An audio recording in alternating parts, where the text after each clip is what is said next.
Do flasim edhe njëherë pra për ndarjen nga jeta të Papa Franceskut, ndërsa na është bashkuar në këto momente për diskutuar në studio edhe kolegja e A2 Rosalba Bejdo. Rosalba, mirë se erdhe. Mirë se gjeni. Në fakt janë ditë të ngjeshura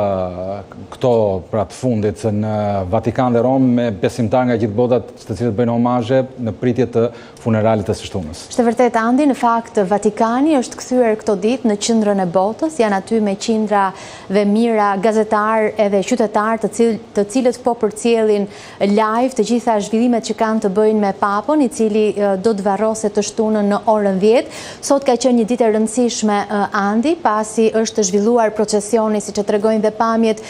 nga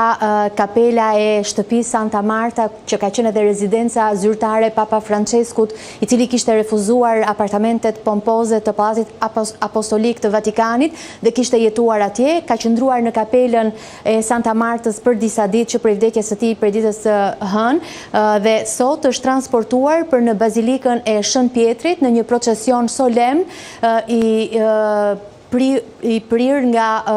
kardinalët dhe gjithashtu pjesëtarë të tjerë të klerit dhe disa mijëra qytetarë që ishin mbledhur aty dhe që pritën me ovacione momentin e kalimit të arkivolit të Papa Franceskut, i cili ka zgjedhur të prehet dhe të qëndrojë në një arkmor të thjesht prej druri dhe të vendoset më pas në bazilikën e Shën Pietrit, jo në platformën ku kanë qëndruar historikisht të papët, duke qenë se gjatë gjithë jetës së tij është përpjekur të projektojë thjeshtësi Papa Francesku edhe në fund të jetës ka zgjedhur të përcillet në mënyrë të thjeshtë, ashtu siç ka kërkuar dhe ka lobuar vazhdimisht që të jetë kisha. Le të ndalemi te thjeshtësia, ka një mirënjohje pafund për Papa Francesku, një dashuri të madhe për Papën, i cili ndryshe quhet edhe si Papa i të varfërve. Cili është kontributi i tij? Është e vërtetë, Andi, ka qenë një papë shumë popullor që është dashur nga njerëzit, nga qytetarët e thjeshtë, është parë në të gjitha tubimet dhe udhëtimet e tij jashtë vendit ku ka grumbulluar me mijëra njerëz në çdo vend ku ka shkuar, është parë edhe gjatë ditës së sotme kur teksa arkivoli kalonte në procesionin solem, kemi dëgjuar thirrje,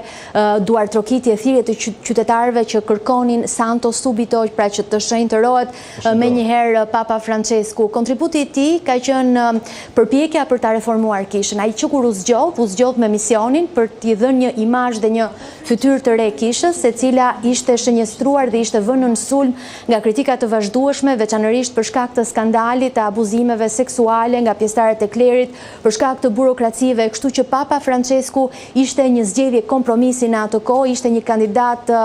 me qasje tradicionaliste, por gjithashtu edhe me politika që premtonte të bënte politika reformuese për kishën dhe që i zbatoi deri në fund të jetës së tij. Ishte një papë që u përpoq ta çonte kishën tek njerëzit e thjeshtë, ishte një papë që pavarësisht se u sfidua gjatë gjithë periudhës së tij nga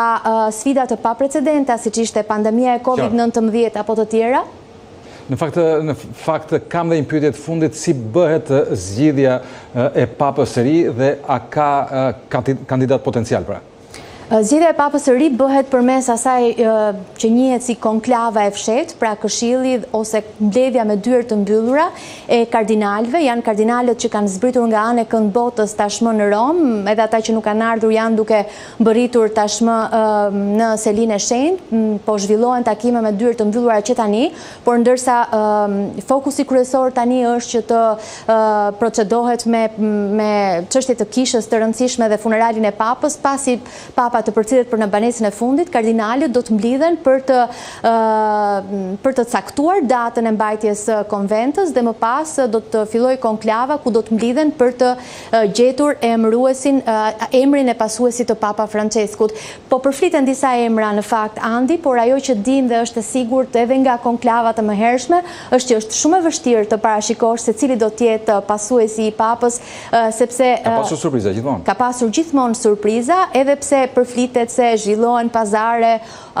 ashtu siç kemi parë edhe në filma me atë që ndodh pas konventës me dyert të mbyllura.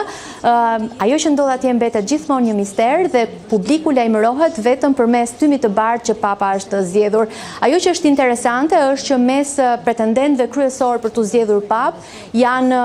dy emra italian, të cilët janë lakuar vazhdimisht, mes të cilëve edhe kardinali i Bolonjës, dhe gjithashtu një Filipinas dhe një afrikan, i cili nëse do të zgjidhej do të ishte i pari pap me ngjyrë që do të vinte në krye të selisë së shenjtë. Ndërkohë që nëse do të kishte italian, do të ishte i pari që rikthehet pas shumë vitesh një pap italian në Vatikan. Rosalba Abedo, të falenderoj që ishe pjesë e Adi sot. Faleminderit.